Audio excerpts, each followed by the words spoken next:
Hello, it's Lou Collins. I've got today for you a template that you can download on Craft World. Now this template originally came from Papercraft Essentials issue 217 and it's inspired by Halloween templates. Now we're obviously in January, February time now, so we are not looking at Halloween for quite a few months yet. But what I wanted to do was to take one of these elements and recreate something that's totally not Halloween. So I've gone with this one. So this is a gift bag, and I believe it should have been sort of a tombstone shape gift bag originally, but I'm going to use this and instead make a really pretty shaped card with it. So I will cut the top part off. So we've got a coffin gift box there, which absolutely not wanting to use right now. I'm going to use white for my card base. So what I'm going to do first of all is think about, am I able to fit two of these onto my cardstock? I don't think I'm quite going to make it. Let's just have a look. Oh, I might do. Let's see. So I'm going to cut two of these, and I'd like the join to be in the centre. So the first thing I'm going to do is spray this on with repositionable adhesive.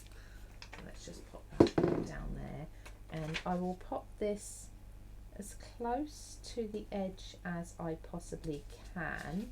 So it needs to come this way a little bit more, and I'm also putting it quite close to the bottom as well to get the most out of it. Now before I cut it out, I'm going to bring in my trimmer, which has the scoring blade in it, and I'm going to this dotted line. So the orange one is the cutting blade, so put that out of the way and use the white one instead and score through. So now what I'm going to do is trim using my scissors all the way around the edge of this gift, well, I say a gift bag, but it's not going to be a gift bag, this shape, although I'm not actually going to trim around this part. So I'm trimming everything this side of the dotted line to give us part of the shaped card.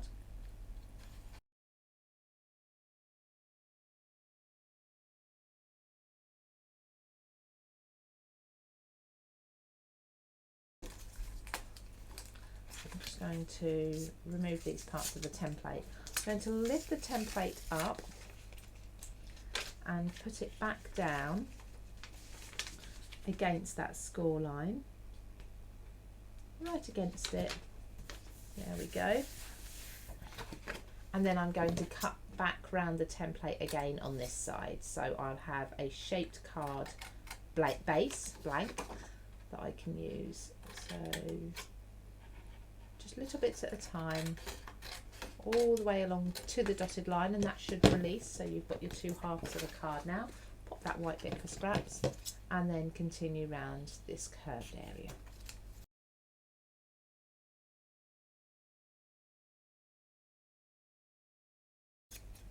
There we go. So popping all the pieces aside, we now remove this and we fold our card base in half. You see it should line up perfectly, and you can score that. Now I've just got a little bit of overlap on one edge, so I'm just going to trim that off. So I didn't cut down the edge of the template on that side. There we go, neaten it up. So now we've got a lovely shaped card. Now we can either have it like this, you'd need to cut a little tiny slither out of the bottom to make that flat. So you can have it downwards like this, or as I'm going to have it this way. So let's go to the next stage. Now this requires me to bring my template back in, and I'm going to choose a pattern cardstock or paper. Now pattern paper I'm using, it's actually a scrap. This is from the Textures Floral Scripts collection, which came out quite a while ago now. But I really love this paper. I think it's absolutely beautiful. It's got the lilacs in. This is the last part of the floral paper that I've got. So just re-sticking my template down on there, because I've used adhesive, spray adhesive, so that does re-stick time and time again. And now I'm going to trim the inside line instead. And this is going to give me a perfectly shaped and sized mat for the front of my card base.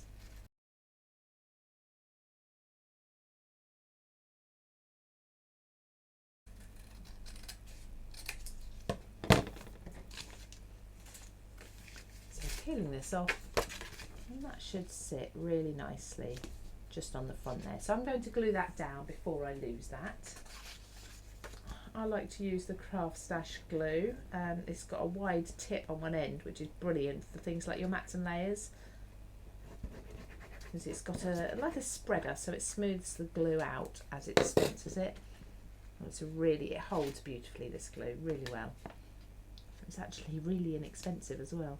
So just place that mat over the card there. So actually, I think I will adapt. So I was going to have this card so that it's on the side, so it's got a shaped edge.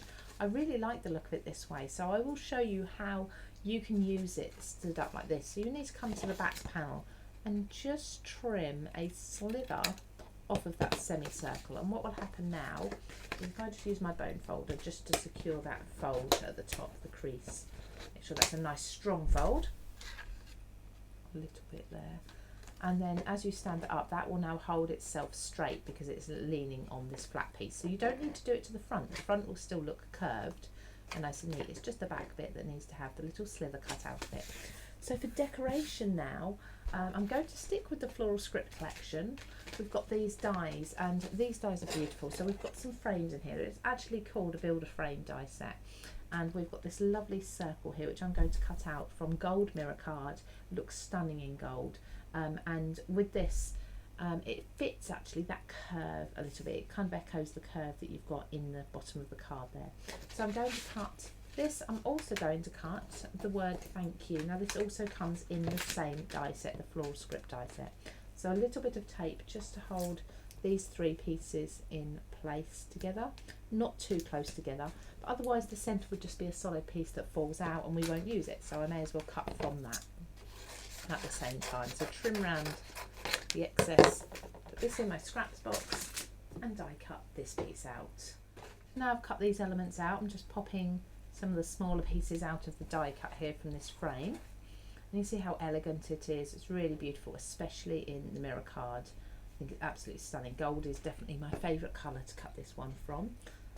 So pop those pieces out and that is going to sit on there. So this time I'm actually using the Craft Stash glue, but I'm going to use it within a smaller glue applicator because I've got some really fine areas on here. I'm going to go around with the glue just like so and just put glue. I don't need to go over the entire frame, just on that inside circle. Now as an alternative to this, if you really want your frame to stand out, you could use the Craft Stash adhesive foam. Now that die cuts and then you can place your other die cut, so your cardstock on top of it, and that really raises it up. It looks beautiful. I want to make this card reasonably flat because that way while it's flat it's going to easily go into a card. So just pop that on there. I'm going to put my words on. I want to make sure that my words are not touching the gold frame at all. So almost, not quite central, because I'm going to fill around the frame. I'm going to put some lovely little flowers that are colour coordinated. So the thank you will be just on pattern paper there.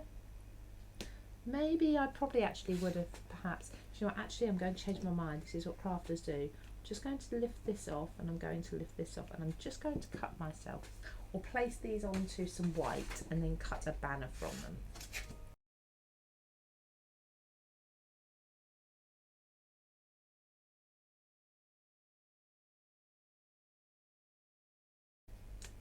So thank you there. Line the two up so they're reasonably central to each other, and then I'm going to pop these down, pop this down with a little bit of hot glue. I've already got my glue gun warmed up. Oops, there's a blob. I'm not going to try and remove that blob that just came down from this, because the trick is with hot glue is to allow it to cool before you try to remove anything. And then I've got myself here a pile of florals, and these florals are all colour coordinated with the papers. So I can put these on knowing that they match beautifully, and I can hide the ends of the banners then as well. So I always start with the largest flowers first, and that's done the job that I needed it to, just to hide things. A little bit of bright colour. I think with your flowers you always need a little pop of bright colour, and that's why I've got this really bright sort of pinky purple colour in there as well, just to make those stand out.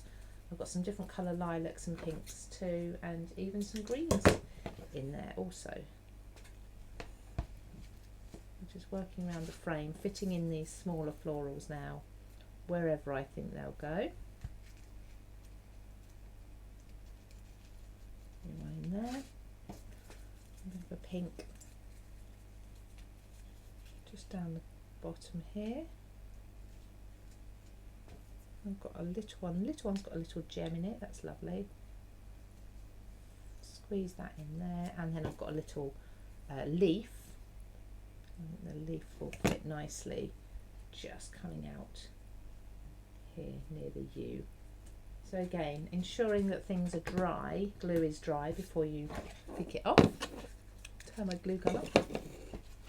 There we go, we've got a shaped card that has actually come from, if I put you an original printout, it's actually come from an inspired by Halloween template. So how good is that? So this would have been a tombstone gift bag, but you can absolutely use it to create yourself a different shaped card. You'll find the template downloadable on Craft World, and as always, we'd love to see what you create over in the inspiration gallery.